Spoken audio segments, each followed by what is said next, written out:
Sanko in the house, fresh off the Dana White Contender Series announcing gig, which, look, I got to be really honest with you. Like, not only were you great, and this is a great moment, but the reaction to it has been like, yeah, MMA, we did something huge. We did something right. Congratulations on breaking through like this. And then, you know, living up to the moment. How you feeling right now? Man, I feel so good. I feel so good. And you know, there's always that sort of terrifying moment before you leap off a cliff, right? Are people going to be receptive to this? And we all know that the MMA fans can be a tough lot. I've been one of them for many years, so I'm well acquainted. And I couldn't be happier with how it happened, when it happened, and how it turned out. You know, you've had such an interesting career. You know, you were a fighter, you turned into broadcasting. How early did the idea that you wanted to not just present or interview or host or all of the great many jobs in this game, but you wanted to call the action? When did that first become a thing that you were vocalizing to people? Well, vocalizing, I would say, truly vocalizing about 3 years ago. Vocalizing internally, which I don't think that's technically vocalizing, probably a few years before that. But what's funny is my first gig, if you can call it that, covering MMA was actually in 2010. I was an amateur fighter, and Titan FC was always in Kansas City at that point. And I would cover the local Titan FC fights for a blog, and I would just type out blow by blow recaps of the fights. So the desire to be part of the conversation and like be just as deep into the sport as I possibly could be has been there for a very long time, really as soon as I started fighting. But then it's just been this sort of slow boil of like, I need more, I can do more, I want to participate more. And I think, you know, obviously getting to work for the UFC in the Fox days was my biggest, you know, my leap up from Invicta. And then being a part of those fight nights, and there were times, like I remember my first show, the feedback was like, you need to quit breaking down the fight in your question. Like, I would ask these ridiculously long questions where I would describe probably entire rounds of the fight and then like ask a terrible question at the end. You know, I didn't know how to, I just knew fighting. I didn't know broadcast yet. Right. And it's kind of taken this journey to get the broadcast chops to match up with the fight knowledge that's just always sort of been in there. That's great. And I can certainly, you know, sympathize and understand with, like, you get a feeling inside you that I should be doing something. You start telling people, and it's not always received internally the best. It's like, okay, well, that's great to hear. It's great to hear that you have goals and dreams. Okay, then how did it actually happen? I mean, when did you know? Did you know that as this season was starting, that this was going to be a possibility? No, I didn't. So this has been, you know, and vocalizing, I guess, is the right point. So for the last few years, I've been vocalizing it, sometimes probably a little bit more than I should. But it was something I felt like I kind of needed to speak it out there. And part of me wanted to speak it out there to sort of see what people thought of that, you know. And then as color commentaries, you know, opportunities came through Invicta, and then particularly earlier this year with the LFA doing a bunch of cards there, it just sort of like the momentum built. But my goal was always, of course, to do it under the UFC banner. And I always felt like the Contender Series would be a perfect fit because it's where I have the most built-in credibility, being a part of that show every single episode from day one. And that show initiated on Fight Pass, and that crew, right, is like the diehards. They're the guys that are most, and women that are most likely to know me from Invicta and know that like I know my shit. I know what I'm talking about. But no, I had no idea. I packed for my trip out here like I was coming to do my normal reporting job, and I got a call while I was in the air, or excuse me, I got a text while I was in the air from Dana saying, "Hey, are you in town?" I said, "No, I'm actually still in the air." He said, "Well, come see me when you land." So I did, and he just No, said, no, not hey, to interrupt you, but when you get the yeah. come see me from the boss text, is there Oh, any like, terrifying. are you thinking Terrifying. like I could be told to go home as soon as I land, Yes. right? Yes. No, that is a real thing. And not, I'm sitting there thinking like, have I screwed up? Like, have I done something? And to be honest with you, there's times where like I'm a little unfiltered on the weigh-in show. And I'm like, man, did I say something? And it got back to Disney. Like I forget about Disney and like, oh, am I getting canceled and I don't know it? That was the real thought. And so, and to be honest with you, his energy when I entered his office was like intense and serious. And that was when my stomach dropped because he's always very nice, but he like sits down, he's like, okay. And when he said okay, I was like, well, here we go. I guess I'm done. But no, he said, okay, here's the deal. We've been seeing the work you've been putting in, and you've been killing it on the weigh-in show. You've been killing it on ESPN. We've had you do, pay-per-view backstage now, quick hits, long form interviews, like literally everything. And we're thrilled. And you've become an integral part of the team. And, do you want to call the fights tomorrow?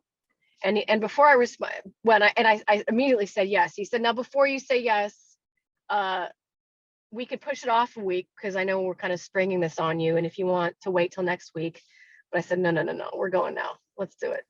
Nice. I love it. Step up to the plate and look, you Yeah. did a great job. And you know how critical this audience can be, but the most difficult part of being a color commentator is breaking down the action. And you did that not only without hesitation, but you did a great job at it. And I don't think everyone knows that you are a fighter, that you have this background. Is that something that you want everybody to know, that you wish people knew more of? Sometimes I forget that too. I'm like, oh yeah. And then now to see you in this role, it's like, oh yeah, natural for it. So I guess, there's definitely a part of me that I would love to be able to point to like a tapology that's, pages long, and I just can't. I think altogether I was 8-1. I've got some amateur fights that aren't on there, but the fact is I don't have this long career to point to, but I have been in the game 14 years. I've been training 14 years. I've been doing jujitsu, rolling on the mats. Like I just did pro practice last week, got my ass kicked. I've trained at other gyms. I've been, man, immersed in this sport for well over a decade. And I guess it's important to me that people know that, I guess is the thing. I don't have a big career to point at, but it is important to me that they know that I'm more than just someone who went from being a reporter to now they think put in this role, because it's a very, very different skill set, extremely different skill set. And and also communicating fight knowledge in real time and doing it in a way that is television friendly is also a skill set that I've had to work really hard to develop. You can know fights, but knowing fights and then being able to articulate it quickly and efficiently, it is a whole nother thing. So it's not like they just went, oh, Laura, you want to do this? Yeah, we'll put you here. Like there's been a grind that has happened that not everybody I think has seen. So yeah, I want them to know that. When I hear you say that you've been vocalizing, I appreciate that, because I think a lot of us in the business, any business really, to be honest with you, it's like the advice when people, I'm sure you get this a lot, people say, I want to be in the career you're in. Can you give me advice? The one thing I say often is like you're the only advocate. You're the strongest advocate for yourself than anyone could possibly be. So if you don't speak up and you can't assume people know what your goals are. They may never even have imagined you in a specific spot. So I don't know, is this some kind of, does this feel like validation for you in that regard, that it's something that you personally fought for and knocked on the door and then it opened? Yeah. Yes. And I think, you nailed it on the head. The knocking on the door, loudly sometimes, softer other times, and throughout that entire process, just continuing to be head down and do my very best at all of the other great opportunities that I was given already. So, you know, I'm someone who's constantly looking to the next thing. That's just how I'm built. Like, I'm a very driven, okay, what's next? What can I do more? What can I do better? And to the UFC's credit, you know, this has never been about, we don't want women or we don't want you specifically. It has never been about that. And I had a great conversation both with Dana and with my direct boss, who's kind of, you know, a couple rungs lower on the ladder, about that. And, you know, it's always been about them wanting me to succeed in the right moment. And, you know, for me to say, I want to do this, and then for them to know that I'm ready to do this has just taken a while. But I'm happy that that I finally, you know, was able to demonstrate some stuff and pester them enough, and, you know, we did it. Right. Well, you know, it's a historical feeling, and but yet, you know, UFC 1, we had Kathy Long, the great accomplished kickboxer and actress who was on that call. Did you have any connection to her, or have you met her? Are you a fan of her? Because you're sort of put in the history books now next to her. I so very much, and I'm hoping if someone knows her or has her information and can connect me with her, I would love for that to happen. I was well aware of who she was. You know, and the easiest way I've always described, she was like the female Chuck Norris of the 80s and 90s. She was an absolute badass female martial artist before that was really a thing. And I remember watching UFC 1 and thinking, oh wow, like they've got a woman, you know, in this role. How crazy, because back then it was like, you know, people are gonna die and like there's gonna be limbs ripped, and like, you know, this is so wild back then. And then obviously kind of disappointing that they never had her back. I at this point I would love to just sit down and have a conversation with her about that whole experience and what it was like and what it was like behind the scenes. And yeah, I mean, it has to be said that she did it first. And I'm just super excited that I was able to kind of pick up that torch 20, I don't remember the number, some years later. So, well, that was 1993, as we all know, the first year of the UFC. I don't ask this question to indict anyone, but I just say, you know, realistically, why do you think it took from 1993 to 2021? It's not that there's never been females on the UFC broadcast. This isn't a negative question, but why did it take so long to have a female calling a fight when we've seen the rise of, you know, women's MMA in the past decade go huge places? Yeah, you know, I think it's a lot of factors. I think more than anything, it's women in sports broadcasting, less to do with the culture of MMA and the UFC, but women in sports broadcasting. But then you mix in the culture of, you know, not having women in the UFC until 2013. So that takes a big chunk out of it. And I can completely understand why it wouldn't make a ton of sense to throw, you know, a woman in the booth when you've never had a woman fight in the octagon at that point. You know, it's why it's so rare in football and basketball, but it's also why Doris Burke is so special, right? And then I think from 2013 on, it goes back to what I said before. It's not just, there are lots of women who are great at the sport, and there are plenty of women who are better fighters than I am. That's a fact.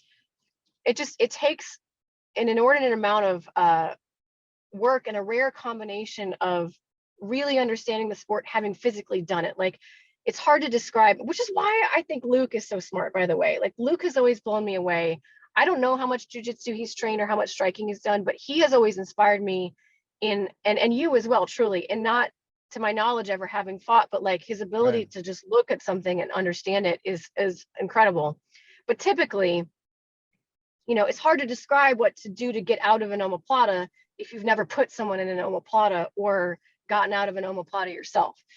Things like that. So you have to have that, but then you also have to have the broadcasting knowledge. So there are lots of way better broadcasters than I am. There are lots of better fighters than I am. It's just rare that you kind of get the cross section of the two. And I'm fortunate enough that I'm at that cross section, and I've just been working my ass off to make it happen. We all in our chosen profession have influences or inspirations when it comes to the idea of calling fights, which you've done before, just first time on the UFC level here. Do you have influences, whether it's in-house or in other sports that you feel like I take a little bit of this, take a little bit of that? Yeah, for sure. For me, it's like influences and inspiration are it's almost sort of two different categories. Influences, I mean, I listen to these broadcasts with a completely different set of ears now. You know, I love Joe Rogan's passion. I would never be able to, you know, bottle that and replicate it, but that to me, like he speaks with the voice of a crazy avid fan, and I love that. And that's something I hope I can bring to the table in my own, you know, in my own flavor. Dominic Cruz's ability to just be so like in the weeds, technical and cerebral, and Paul's ability, like I could go. Michael Bisping is one of the funniest people. Like, to be able to inject humor into fights, I feel like is occasionally important. It's a very serious sport. Every single one of these guys, and all of them in their own way, it was important for them to, behind the scenes, kind of give me that, like, yeah, you really know your shit, you know, to have my male colleagues give me that little thumbs up. And I remember one time on a broadcast I was doing, they'll occasionally have the reporter come out and do the walks octagon side, or at least they used to.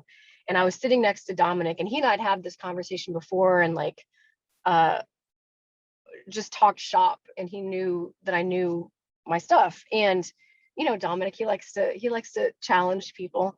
So after I was done doing my walk, which I was always strictly not supposed to break down fights, like you tell storylines, right? Like storylines. So I told my storyline, and then Dominic, instead of letting Anik take it back, he tosses me a question. He's like, well, why would he do that, Laura? Why would, I don't remember what it was, but it was some technical question. And I just answered it and explained it. And off camera, of course, no one could see, he just goes like that and fist bumps me. Like, he was totally testing me on air. Little things like that, you know, have given me little shreds of confidence along the way. Dan Hardy is another huge one that I have to thank. You know, he was always incredibly kind to me and complimentary of, you know, of my knowledge. There was one night, our first card on ESPN, where they accidentally, this is funny, they didn't mean to put me as an analyst, but they accidentally did, because it was a new producer and an old format where there were two analysts. And this time they were just using the one analyst, and they were having the reporter there. But again, I was only supposed to speak to storyline. So there's a segment in the show where the analysts make picks. And I was like, I'm gonna run with this. And I went ahead and made picks. And Dan and I like went head to head on a couple picks. And it was hilarious, because at the end of the show, I went back, I murdered him. And he was so graciously willing to admit that I had absolutely murdered him in our picks and our like analysis of how so stuff like that. I feel like I'm rambling here, but I could talk forever about these little moments over the past 7 years that have built up to this point, you know. And I've, to what you said earlier, I've been at the UFC a lot longer than people I think realize. I just wasn't in the forefront until recently. So do you think when you chose to stop fighting, did you know it like, did you know there'd be a landing? Did you know that all these years later, was it 7, 8 years later, that you know, you'd have such a successful broadcasting career? I mean, like you wouldn't change it, but looking back, is it better off that way? Because I mean, when you're a fighter, you got all these big dreams and goals. Was it hard to give that up, I guess, is really what I'm asking? It was. And I think only literally until maybe today did I finally kind of feel at peace about that. I've always felt really, I live vicariously through all my teammates, right, who have fights, and I get to be there on their fight nights, and I'm octagon side. And like, that was always my dream, to be in the octagon doing the things that they were doing. And that's obviously not, you know, on the table. So to answer your question, I did not see it at the time. I thought, you know, I've had a son. I love fighting. I'm definitely going to go back to training, but Invicta, you know, was the top of the mountain if you're an atom weight, and it still is if you're an atom weight. There is no atom weight in the division in the UFC. So it's like, okay, I can spend 7 hours a day away from my family training to compete in this dangerous sport that's a grind, and it's tough and it's hard, and I'm going to spend the rest of my life in Invicta. And I'm not knocking Invicta. It just, for me, it was not enough to take away from this new responsibility of a little human that I had. Right. And so no, I didn't think that. And then when Shannon Knapp out of the blue called me and said, hey, I know you're going to take some time off. I don't know if you're going to come back or not, but would you maybe want to do some interviews? And I said, Shannon, you do understand, like, I've never held a microphone before. I've never talked to a camera before. I've never interviewed someone before. She's like, I think you can do it. I think you'd be great. I was like, all right, well, if you think I'll be great, let's do it. And then as soon as I did the first one, I was like, yes, more of this. Good And stuff. from Good there, stuff. yeah. I want to close with this, Laura Sanko. You've been fantastic to talk to you. I'm really excited for you and you know what this means for so many others in the future, and always a breakthrough moment and somebody stepping up and delivering it. It's just a good story. But my favorite thing to ask somebody, whether they just won a big fight or something that felt like it changed their life, what does the cell phone look like when you get back, when you're done and you go back? I mean, is it just like, yes, like you're going to need crazy. hours to catch up on it? Crazy. And I hope people are watching this, that there are so many people that I need to respond to. And I don't want to just say thanks. Like, I want to write you a real message that encapsulates how I really feel about, you know, what you've brought to the situation or whatever. So it might take a minute, but yes, the phone, I mean, it's awesome. It's great. Good stuff. Hey, this is just the beginning, you know, another step into your career, but a good moment to stop and really celebrate. So thank you for the time, Laura. Can't wait to see you on the Dana White Contender Series and beyond in the future. Thank you, Brian. I appreciate you. Thanks for having me on. Thank you.